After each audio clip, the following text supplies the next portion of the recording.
सरदार सरोवर बांध परियोजना किस? मैं 5 ऐसे बांध लिखने जा रहा हूं जो आपके जीडी के पिछले 8 साल के पेपर के रहे हैं। 5 ऐसे लिखने जा रहा हूं, लेकिन एक सपोर्ट चाहता हूं, यदि तुम लोग लाइक करके अभी इसको कम से कम यहां से 1.5 से 2,000 लाइक स्टूडेंट बढ़ाओ तो दिल को तसल्ली मिले यार कि मेहनत सफल हो रही है।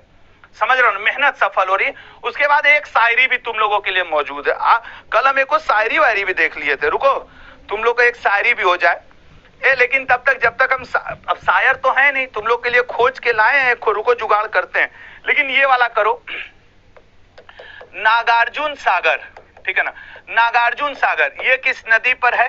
नागार्जुन सागर के अलावा दोस्त गंगा सागर, ठीक है ना, गंगा सागर, राणा प्रताप सागर, ठीक है ना, राणा प्रताप सागर ये किस नदी पर है सर?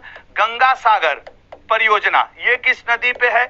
जवाहर सागर, ठीक है ना, जवाहर सागर सर ये किस नदी पर है? गंगा सागर, नागार्जुन सागर, रंजीत सागर और तिलैया, ठीक है ना, रंजीत सागर ये किस नदी पर स्थित परियोजना है?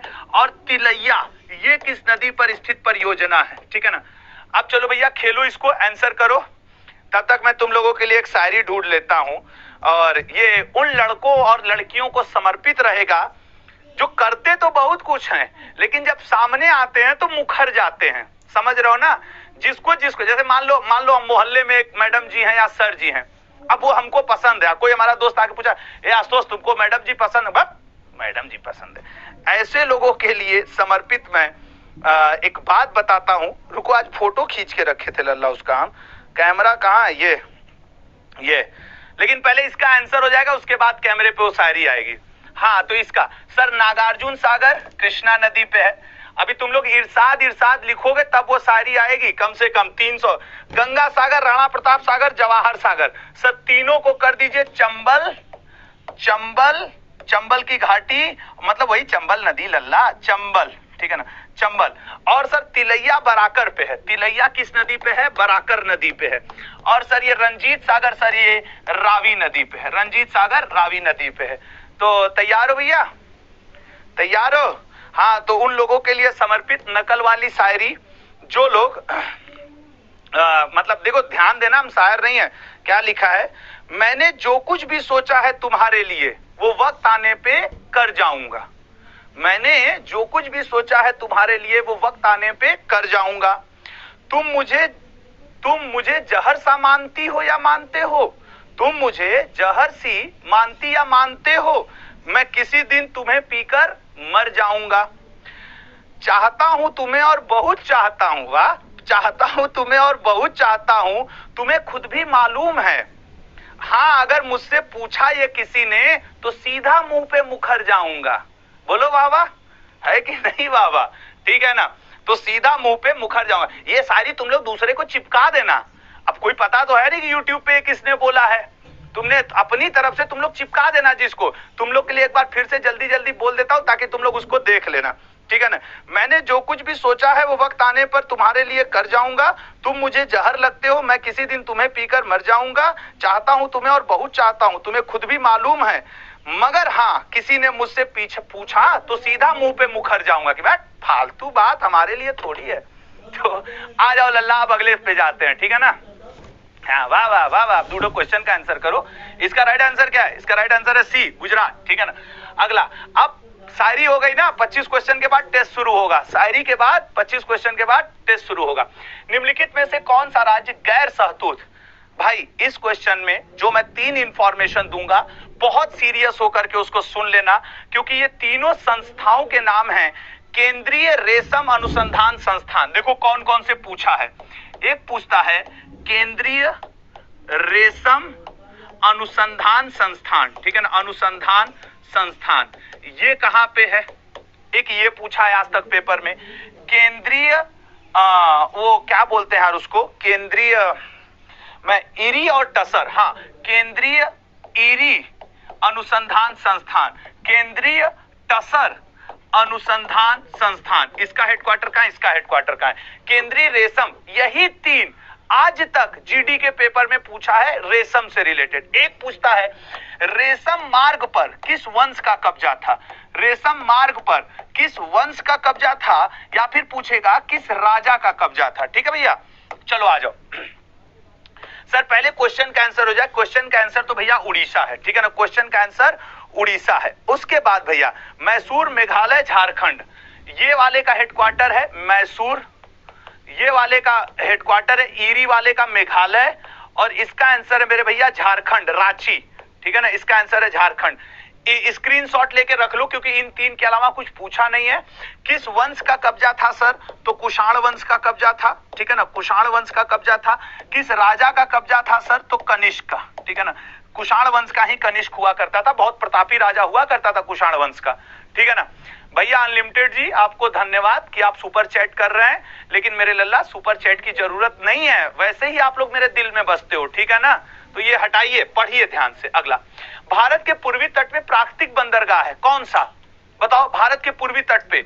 अच्छा, 4 ऐसे बंदरगाह हैं जिनका लोकेशन पूछता है, मैं वो चारों लिख रहा हूं। और हाँ, अब 25वें क्वेश्चन के बाद मैं आपका ऑनलाइन लाइव टेस्ट शुरू करूंगा, 10 मिनट 25 क्वेश्चन।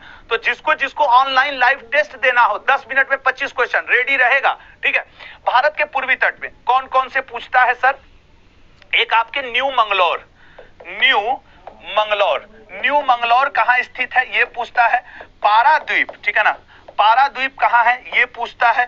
नहवा सेव, ठीक है ना, नहवा सेव बंदरगाह है कहां पे है ये पूछता है। और उसके अलावा एन्नोर बंदरगाह कहां पे है ये पूछता है। तूतीकोरिन बंदरगाह कहां पे स्थित है ये पूछता है। आइए इन सारे का आंसर करते हैं। क्वेश्चन का आंसर सही है सर डी, विशाखापत्तनम।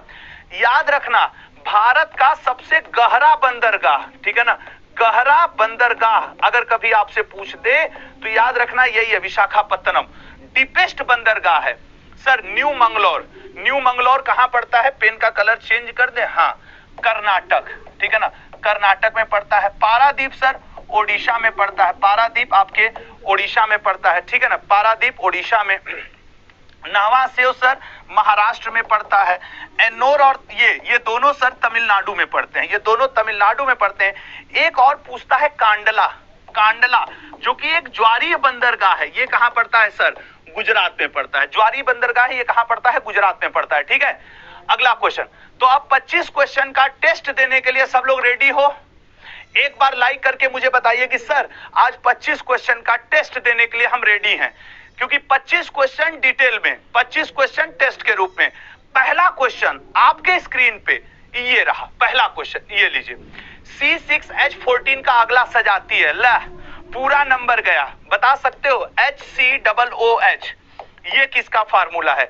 CH3COOH आज तक जीडी के पेपर में ये 4 आए हैं, चारों पूछ दूंगा। CH3CH2 CH2CH2COOH ये किसका फार्मूला है, ठीक है ना, COOH ये CH3CH2 ये किसका फार्मूला है। यही 4 आज तक आए हैं सर, होश उड़ा दिया आपने। फॉर्मिक एसिड ये कौन सा है मेरे भैया, ये फॉर्मिक एसिड है, फॉर्मिक एसिड है, इसका स्क्रीनशॉट जरूर रख लेना। ये दोस्त आपके एसिटिक एसिड है। अच्छा तुम लोग अक्सर नहीं नींबू में खट्टे में ये होता है वो होता है वो भी पढ़ते हो। CH3CH2 प्रोपियोनिक एसिड है, ये प्रोपियोनिक। देखो कितने लोग मैदान छोड़ के भाग जाएंगे, क्यों, क्योंकि उनको ये पता है कि ये तो उनसे बन ही रहा है।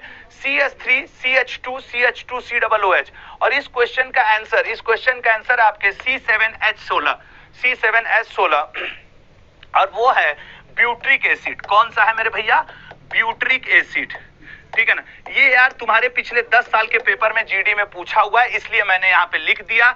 मेरा तुम्हारा दिल दुखी नहीं करना था, स्क्रीनशॉट ले लो, ये फिर पूछेगा लल्ला, इसलिए स्क्रीनशॉट ले लो। अगला क्वेश्चन, किस श्रेणी में, अच्छा सर केमिस्ट्री का क्वेश्चन टफ आ गया ना, ठीक है ना, हाँ लल्ला, इसका तो राइट आंसर है आपके बी ऑप्शन, -3 से +3, ठीक है ना। नाइट्रोजन विविध प्रकार से यौगिक बनाता है माइनस, ये जीडी का 5 बार का पूछा हुआ प्रश्न है। और मैं दिल से कह सकता हूं जितने लोग लाइव हो किसी को नहीं बनता, और इसी क्वेश्चन के ठीक नीचे 2016 के मॉर्निंग शिफ्ट का पहला क्वेश्चन ये हुआ करता था, पहला मतलब जीएस के सेक्शन का, और दूसरा पूछा था कि टार्ट्रिक एसिड का प्रयोग हम कहां पे करते हैं, टार्ट्रिक एसिड का प्रयोग हम कहां पे करते हैं, मैं बताऊं, बेकिंग पाउडर बनाने में, ठीक है ना, टार्ट्रिक एसिड का प्रयोग बेकिंग पाउडर बनाने में।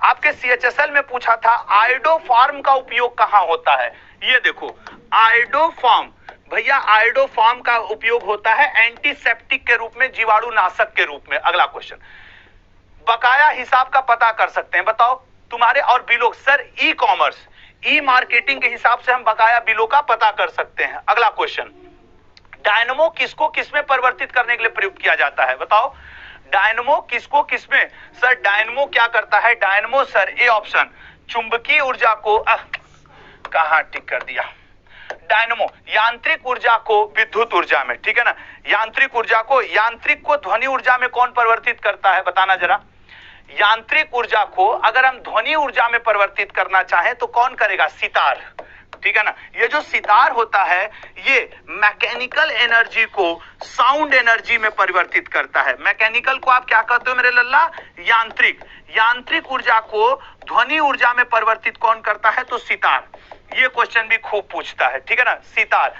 विद्युत ऊर्जा को यांत्रिक ऊर्जा में कौन परिवर्तित करता है, विद्युत ऊर्जा को यांत्रिक ऊर्जा में कौन परिवर्तित करता है, तो विद्युत मोटर, ठीक है ना। ऐसे क्वेश्चन आपके जीडी के पेपर में साइंस में झलकेंगे इस तरीके के। अगला क्वेश्चन, वायु में ध्वनि का वेग किस पर निर्भर नहीं करता, हमेशा याद रखना वायु में ध्वनि का वेग वायु की आर्द्रता पर निर्भर नहीं करता, नमी पर नहीं। अगला क्वेश्चन, गुच्छ केसी बीज किसके के बीज होते हैं, क्वेश्चन पेपर टफ है ना सर, वो आसान वाला करवा के महसूस कराओ ना कि 2 में 2 जोड़ के 4 हो गया, मारो ताली। नहीं, जीडी ऐसा नहीं है, जब तक रेगुलर मेहनत नहीं तब तक कुछ नहीं, ठीक है ना। तो इसका राइट आंसर है मेरे भैया ए ऑप्शन, लंबे बाल। अगला, जीवाश्म जीवों की आयु किस तकनीक के द्वारा ज्ञात की जाती है, कोई जो फॉसिल्स होते हैं उनकी आयु, सर फॉसिल्स की आयु ज्ञात की जाती है रेडियो कार्बन काल के द्वारा निर्धारण की जाती है। नेक्स्ट, द सेनेटिक वर्सेस के लेखक कौन है, कुशल दास, सलमान रश्दी, राममूर्ति, जॉन ग्रिशम।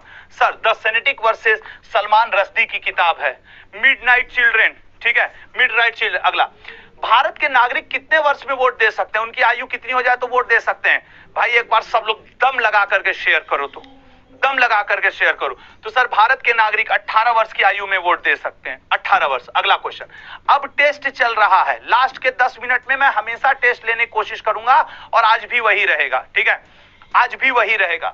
ऐतिहासिक एलोरा गुफाएं किसके समीप हैं, सर एलोरा, कार्ले, चैत्य, कन्हेरी, ये सब महाराष्ट्र में है, और सर ये आपके आंसर है औरंगाबाद, ये भी महाराष्ट्र में है एलोरा, ठीक है ना। राष्ट्रकूट वंश वाले यार, राष्ट्रकूट वाले तो इसको बनवाए हैं।